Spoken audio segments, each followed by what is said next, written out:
everybody, today we will explore one of the wonderful movie। अगर आपको लगता है कि ज़िंदगी हमें हमेशा देखकर लगता है कि राजा किंग की ज़िंदगी बहुत अच्छी होती है, लेकिन इस मूवी से आपको पता चलेगा कि उनकी ज़िंदगियों में भी बहुत सारा स्ट्रगल है।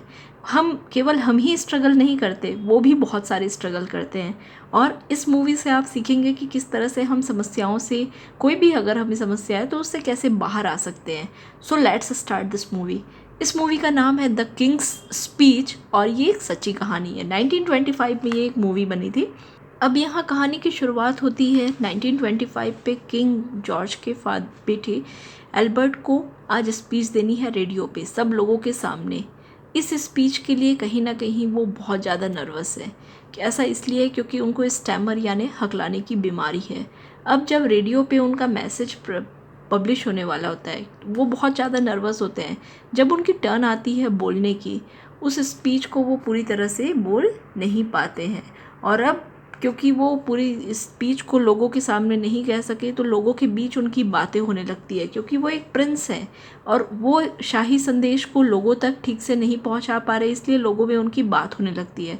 अब हम यहाँ देखते हैं कि उनके डॉक्टर जो रहते हैं, जो उनके स्टैमर का ट्रीटमेंट कर रहे होते हैं, वो बहुत सारे टेक्निक से के ऊपर अप्लाई करते हैं एल्बर्ट के ऊपर, किंग एल्बर्ट के ऊपर, जिससे कि उनकी स्पीच में इम्प्रूवमेंट हो सके। लेकिन फिर भी हम यहाँ देख पाते हैं कि जो किंग एल्बर्ट हैं वो ठीक से बोल नहीं पा रहे थे। तभी हम देखते हैं कि उनकी वाइफ एलिजाबेथ भी उनके लिए काफ़ी वरीड होती हैं। इवन एक बार तो वो 6 कंचे, अपने जो कंचे होते हैं उसे अपने माउथ में रख कर बोलने की कोशिश करते हैं, लेकिन फिर भी वो बोलने में अनसक्सेसफुल हो जाते हैं, ठीक से वो नहीं बोल पाते हैं। तभी हम देखते हैं कि वो अपनी वाइफ को, एलिजाबेथ को कहते हैं कि अब मैं थक गया हूँ कंटिन्यूसली थेरेपिस्ट से मिलते हुए, मुझे अब किसी भी प्रकार के किसी भी थेरेपिस्ट से नहीं मिलना है। तब हम देखते हैं कि उनकी वाइफ एक लियोनॉन नाम के ऑस्ट्रेलियन थेरेपिस्ट के पास में जाती है। वो उनको बताती हैं कि उनके हस्बैंड को इस तरह से हैमर की प्रॉब्लम है। वो बोलते हैं कि ठीक है, वो अपने हस्बैंड को यहाँ पे ला सकती हैं ट्रीटमेंट के लिए, क्योंकि उनको नहीं पता कि एलिजाबेथ शाही परिवार से हैं। लेकिन जब एलिजाबेथ अपना इंट्रोडक्शन देती हैं, वो बताती हैं कि वो किंग एल्बर्ट की वाइफ हैं, तो वो उसको पूरी तरह से मान सम्मान देते हैं। लेकिन वो थेरेपिस्ट कहते हैं एलिजाबेथ को कि उनके ट्रीटमेंट का एक अलग तरीका है, वो ट्रीटमेंट इक्वालिटी के साथ करेंगे। इसका मतलब ये, वो यह नहीं सोचेंगे कि वो शाही ख़ानदान से बिलोंग करते हैं, उनको भी पूरा सपोर्ट करना होगा। एलिजाबेथ इसके लिए तैयार हो जाती हैं। अब हम यहाँ पे देखते हैं कि एलिजाबेथ उनकी कंडीशंस पे वो बोलती हैं कि नहीं, आपको हमारे यहाँ आना चाहिए। डॉक्टर कहते हैं कि no, my class my rule, आपको अपने हस्बैंड को यहाँ भेजना होगा अगर आपको ट्रीटमेंट चाहिए। अब हम देखते हैं कि एलिजाबेथ रेडी हो जाती हैं। नेक्स्ट डे वो अपने कन्विंस करती हैं किंग एल्बर्ट को भी साथ में जाने के लिए।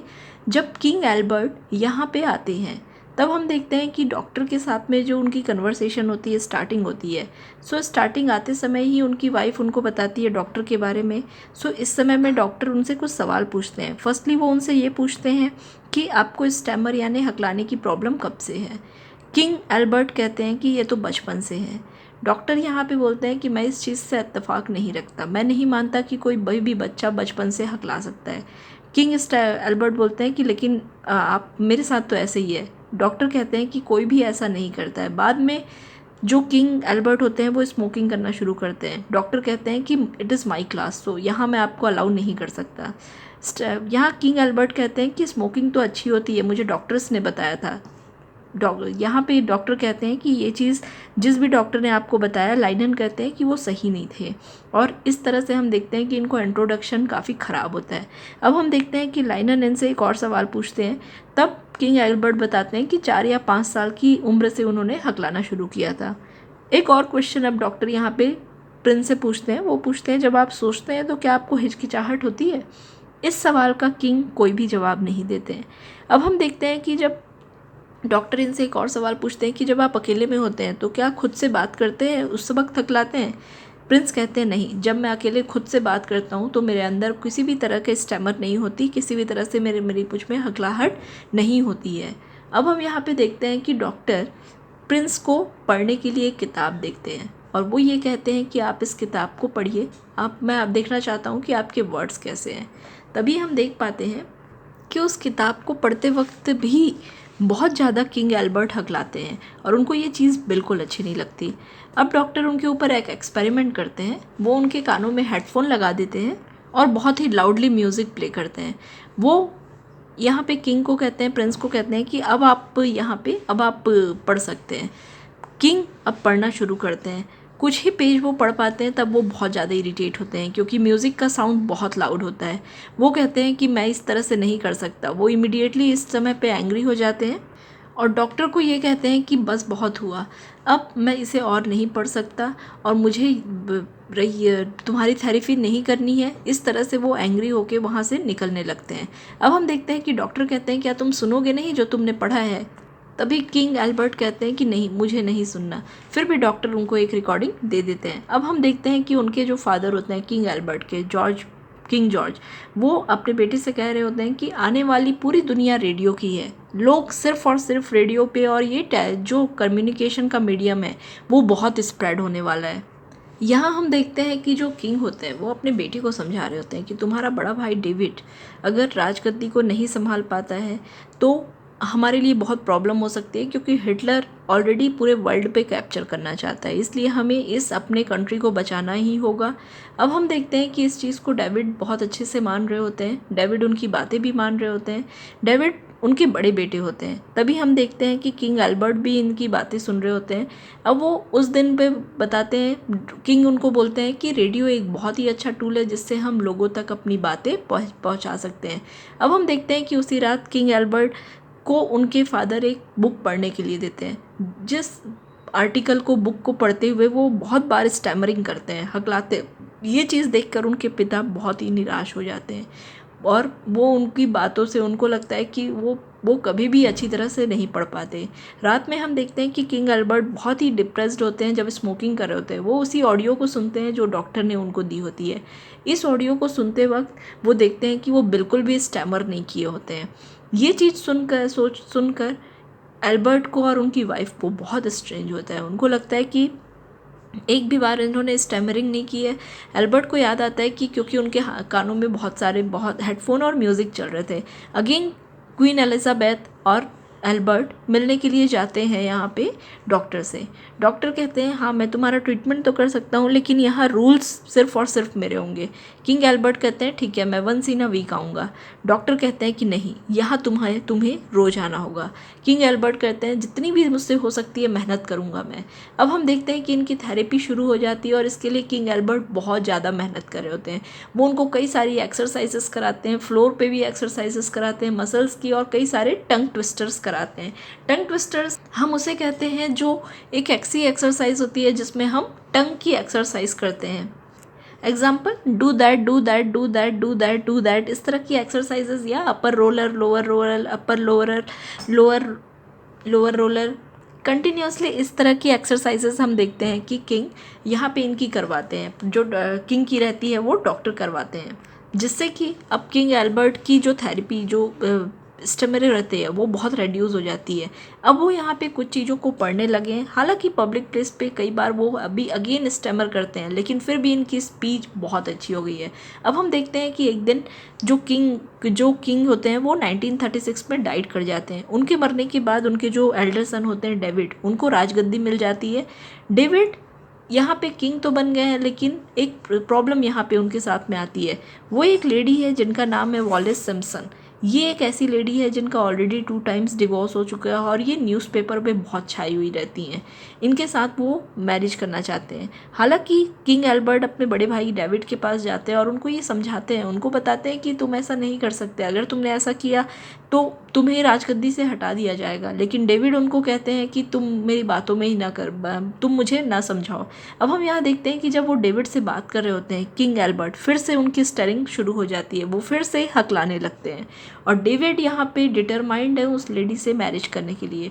वो यहाँ पे कुछ भी सुनने के लिए रेडी नहीं होते हैं।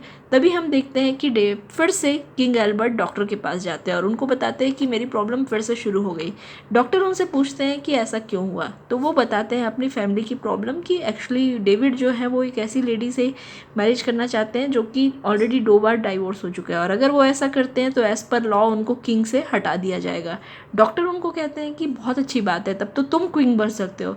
यहाँ हम देखते हैं कि किंग एल्बर्ट डॉक्टर से नाराज़ हो जाते हैं। वो कहते हैं कि तुम मुझे राजद्रोह करने बोल रहे हो, ऐसा मैं नहीं कर सकता। मैं एक किंग का भाई हूँ, मैं एक किंग का बेटा हूँ, और मैं अपने ही देश के, अपने ही परिवार के साथ में धोखा नहीं दे सकता। और वो वहाँ से नाराज़ होकर एक बार फिर से डॉक्टर से अलग हो जाते हैं। तभी हम देखते हैं कि डेविड पूरी तरह से डिटरमाइंड होते हैं। अब हमें पता चलता है कि चर्च को डेविड ने ऑलरेडी रेजिग्नेशन दे दिया होता है किंग की पोजीशन से, क्योंकि जिस लेडी से उनको शादी करनी है उसके लिए उनको ऐसा करना ही था। अब उनके रेजिग्नेशन के बाद अगले किंग बन गए हैं किंग एल्बर्ट। अब किंग एल्बर्ट पूरी तरह से, हालांकि किंग एल्बर्ट ऐसा बिल्कुल भी नहीं चाहते थे कि वो उनके बड़े भाई की जगह लें, लेकिन as per law, as per rule, church की सोसाइटी ये डिसाइड करती है और किंग को ही अगला किंग बना देती है। किंग एल्बर्ट अब जॉर्ज 6 हैं, किंग हैं इंग्लैंड के। अब हम यहाँ पे देख पाते हैं कि लोग ऑलरेडी किंग की स्पीच का वेट करें, क्योंकि जब भी नए किंग होते हैं वो अपनी स्पीच देते हैं रेडियो में। और जर्मनी भी अब वॉर के लिए इंग्लैंड को बार बार वार्निंग दे रही है। इस स्पीच के लिए हम देखते हैं कि किंग एल्बर्ट बहुत ज़्यादा वरीड होते हैं, बहुत ज़्यादा टेंस होते हैं। एक बार वो फिर से रिहर्सल करते हैं जिसमें वो बहुत ज़्यादा स्टैमरिंग करते हैं। उनकी जो क्वीन एलिजाबेथ होती है वो उनको कहती है कि क्यों ना वो प्रैक्टिस के लिए एक बार फिर से डॉक्टर के पास जाएं, डॉक्टर लाइनन के पास जाएं। वो भी उनके इस सजेशन को एक्सेप्ट कर लेते हैं। वो कहते हैं कि हाँ, मुझे उनके पास ट्रीटमेंट के लिए, थेरेपी के लिए जाना चाहिए। अब जब वो लोग अगेन डिसाइड करते हैं कि नेक्स्ट डे वो फिर से डॉक्टर लाइनन के पास जाएंगे। जब वो डॉक्टर लाइनन के पास जाते हैं तो वहाँ वो उनकी वाइफ से मिलते हैं। उनकी वाइफ आश्चर्यचकित हो जाती है, क्योंकि उनको नहीं पता चल रहा होता है कि लाइनन एक किंग की थेरेपी कर रहे होते हैं। उनको स्ट्रेंज होता है कि वो किंग की एक थेरेपी कर रहे हैं। तभी हम देखते हैं कि चर्च में जिस जगह पे स्पीच होने वाली है, लाइनन बोलते हैं कि हम उसी जगह पे रिहर्सल करेंगे। यहाँ वो प्रीस्ट से भी मिलते हैं। चर्च के प्रीस्ट लाइनन को देखकर पूछते हैं कि तुम कौन। लाइनन बताते हैं कि मैं इनके थेरेपिस्ट हूँ। ये सुनकर चर्च के प्रीस्ट को थोड़ा सा डाउट होता है। वो लाइनन के बारे में इंक्वायरी करने के लिए कहते हैं। लाइनन के बारे में इंक्वायरी करने के बाद चर्च को प्रिस्ट को पता चल जाता है कि वो एक्चुअली में डॉक्टर नहीं है, वो कोई भी थेरेपिस्ट नहीं है। और ये सारी चीज़ें वो बता देते हैं किंग एल्बर्ट को। किंग एल्बर्ट को ये सब पता होने के बाद में वो लाइनन से बात करने के लिए जाते हैं। वो कहते हैं कि तुम डॉक्टर नहीं हो, तुम्हारे पास कोई भी डॉक्टर की डिग्री नहीं है, फिर भी तुमने मुझे धोखा दिया। अब यहाँ पे किंग जो डॉक्टर लाइनन होते हैं वो कहते हैं हाँ, मेरे पास डॉक्टर की डिग्री तो नहीं है, लेकिन मेरे पास एक्सपीरियंस है। मैं बच्चों को इंस्टीट्यूशनल कोचिंग देता था, वॉइस थेरेपी देता था, और मेरे पास एक बहुत अच्छा एक्सपीरियंस है। वर्ल्ड वॉर 1 जब ख़त्म हुआ तो लोगों के अंदर बहुत सारा अंडर कॉन्फिडेंट थी, कोई उनकी बात सुनने के लिए तैयार नहीं थे। मैंने लोगों को कॉन्फिडेंस दिया, मैंने बूस्टअप दिया और उनकी आवाज़ में वो सारी चीज़ें दी जो उनको चाहिए थी। अब हम यहाँ पे देखते हैं कि अब जो किंग एल्बर्ट होते हैं उनको, क्योंकि उनको लगता है कि लाइनन कोई प्रोफेशनल डॉक्टर नहीं है, इसलिए वो बोलते हैं कि मुझे तुमसे नहीं सीखना है। तभी हम देखते हैं कि लाइनन बोलते हैं कि बिल्कुल मैंने एक डिग्री नहीं ली है, लेकिन मेरे पास वो ट्रिक्स हैं, वो चीज़ें हैं, वो थेरेपी है, मेरे पास वो एक्सपीरियंस है जिससे मैं आपको स्पीच थेरेपी करवा सकता हूँ और आपकी जो स्टेरिंग की प्रॉब्लम है उसे रिमूव कर सकता हूँ। तभी हम देखते हैं कि डॉक्टर लाइनन उनकी गद्दी पे बैठ जाते हैं। ये जो गद्दी होती है ये बहुत ही पवित्र पत्थर होती है, उसकी बनी होती है। ये देखकर किंग एल्बर्ट पूरी तरह से एंग्री हो जाते हैं। लाइनन उनको प्रोवोक करते हैं, बार बार उकसाते हैं कि वो उनको गाली दें, उनसे ऐसी बात करें, और किंग वैसा ही करते हैं। अब हम कंटिन्यूसली देखते हैं कि बहुत ज़ोर ज़ोर से किंग चिल्लाकर लाइनन को यहाँ पे बात करने लगते हैं। तभी हम देखते हैं कि जो लाइनन होते हैं वो उनको और प्रोवोक करते हैं, और अब इस समय पे बात करते हुए किंग एल्बर्ट बिल्कुल भी स्टरिंग नहीं करते, बिल्कुल भी नहीं हकलाते हैं। और अब किंग को पता चल जाता है कि ये सब लाइनन ने सिर्फ और सिर्फ एक ट्रिक थी उनकी, और उनको बोलने के लिए, मजबूर करने के लिए ऐसा किया है। वो समझ जाते हैं कि लाइनन के पास भले ही डिग्री नहीं है, लेकिन उनके पास एक्सपीरियंस है और उनकी एक्सपीरियंस उनके बहुत काम आएगी। वो रेडी हो जाते हैं लाइनन से सीखने के लिए। अब हम यहाँ पे देखते हैं कि लाइनन भी उनकी ट्रेनिंग अगेन कंटिन्यूसली करते हैं। तभी प्रीस्ट वहाँ आते हैं। प्रीस्ट लाइनन को बोलते हैं कि तुम्हारा काम अब ख़त्म हो गया, लेकिन तभी किंग एल्बर्ट बोलते हैं कि नहीं, मुझे इन्हीं से सीखना है और इन्हीं से ट्रेनिंग लेनी है, और ये काम कंटिन्यूसली रहेगा। अब हम देखते हैं कि किंग एल्बर्ट और लाइनन बहुत ही ज़्यादा मेहनत करते हैं, दोनों थेरेपी की प्रैक्टिस करते हैं, बार बार उस चीज़ों की प्रैक्टिस करते हैं।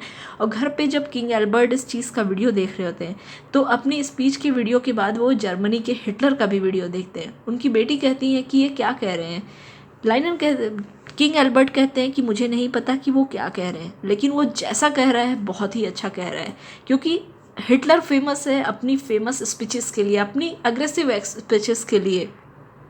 तभी हम देखते हैं कि आज अब जर्मनी ने डिक्लेयर कर दिया है, जर्मनी ने इंग्लैंड की बातों का कोई भी रिप्लाई नहीं दिया है, और अब किंग को एक स्पीच देनी होगी जिनमें उनको ऐलान करना है कि इंग्लैंड के खिलाफ अगर जर्मनी जा रहा है तो इंग्लैंड भी जर्मनी के खिलाफ युद्ध में शामिल होगा। इस चीज़ को किंग को रेडियो पे अनाउंस करनी है। और जैसा हम सब जानने देखा है कि किंग को स्टमर की प्रॉब्लम है। ये जो स्पीच होगी न सिर्फ जर्मनी और इंग्लैंड बल्कि अमेरिका और जितने भी शक्तिशाली देश हैं वो सभी से देख रहे होंगे, साथ ही साथ इंग्लैंड की सारी जनता भी इस स्पीच को सुन रही होगी। इस स्पीच के लिए अब किंग काफ़ी नर्वस है। 40 मिनट्स के बाद उनकी स्पीच का टाइम है। तभी हम देखते हैं कि इस स्पीच के लिए अगेन लाइनन के साथ में मिलके वो प्रैक्टिस करना चाहते हैं। उनको स्पीच की कॉपी दी जाती है।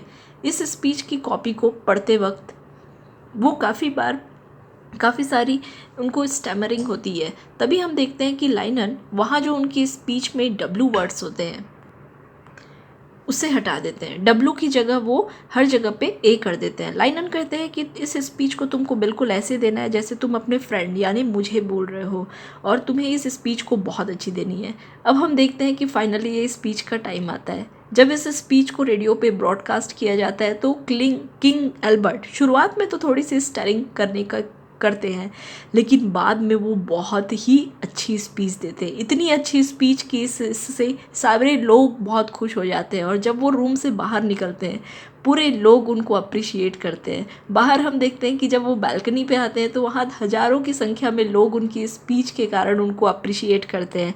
और आज का दिन नॉर्मल पर्सन के लिए तो ये स्पेशल नहीं हो सकता, लेकिन किंग जिनको स्टमर की प्रॉब्लम थी उनके लिए ये आज एक बहुत बड़ी बात है, क्योंकि उन्होंने अपनी कहीं ना कहीं कमी को बहुत ही मेहनत से उस कमी पे उन्होंने विजय पा ली थी।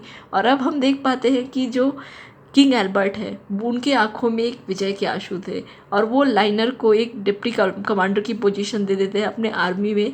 और उसके बाद लाइमर और किंग एल्बर्ट की फ्रेंडशिप लाइफ टाइम के लिए रहती है। तो ये थी पूरी कहानी किंग्स स्पीच की। ये स्टोरी हमें बताती है कि ज़िंदगी में हमारे साथ कुछ भी हो, लेकिन हमें कभी भी ज़िंदगी में छोटा नहीं सोचना चाहिए। हमें हमेशा ज़िंदगी में बहुत अच्छा सोचना चाहिए, और ज़िंदगी में हमारे सामने जितनी बाधाएं आती हैं उसे हटाने का एक ही तरीका है हार्ड वर्क। और एक और मैसेज ये हमें देती है कि किंग और क्वीन की लाइफ जो हमें लगती है कि बहुत आसान है, उनकी ज़िंदगी की भी बहुत आसान नहीं होती है। उनको हमेशा उनको खाने के लिए, उनको बैठने के लिए, उनको उठने के लिए कोई ना पूरी दुनिया की नज़रें उन पे रहती है। तो ये सारे काम के लिए भी उनको काफ़ी कॉन्सेंट्रेट करना होता है। सो ये थी पूरी कहानी किंग्स स्पीच की। थैंक यू आपने सुनने के लिए समय दिया, and please subscribe our channel, क्योंकि इस चैनल पे कंटिन्यूसली हम ऐसी ही मोटिवेशनल स्टोरीज़ आपके सामने प्रेजेंट करेंगे। Thank you for watching.